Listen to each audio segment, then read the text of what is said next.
আসসালামু আলাইকুম। আশা করি সবাই ভালো আছেন, সবাই সুস্থ আছেন। ফ্রান্সের রেসিডেন্সিয়াল কার্ড নবায়নের ক্ষেত্রে কি, কি গুরুত্বপূর্ণ অবশ্যই আপনারা জানতে পারবেন।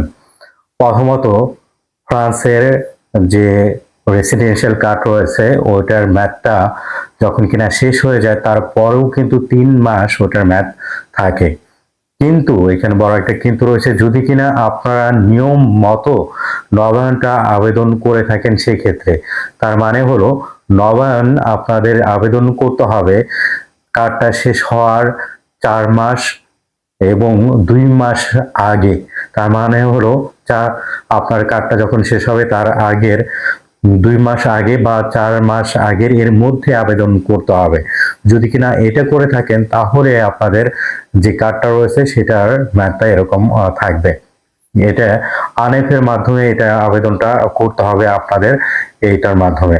কিন্তু সাথে করে একটা নতুন পরিবর্তনও আছে যে জিনিসটা কিনা গুরুত্বপূর্ণ, সেটা হলো যদি কিনা আপনারা যে গ্যাসে ৩ বছরে আপনাদের দেখাতে হবে প্রত্যেক বছরেতে ৬ মাস করে আপনারা ফ্রান্সে বা তার বেশি বসবাস করেছেন, এর বেশি অন্য কোথাও গিয়ে আপনারা থাকেননি। উদাহরণস্বরূপ ২০২৫ সালে আপনারা আবেদন করবেন, তাহলে আপনাদের ২০২৩-এ, ২০২৪, ২০২৫-এ আপনাদের এটলিস্ট ৬ মাস করে ফ্রান্সে যে আপনারা নিয়মিতভাবে বসবাস করেছেন সেই জিনিসটা।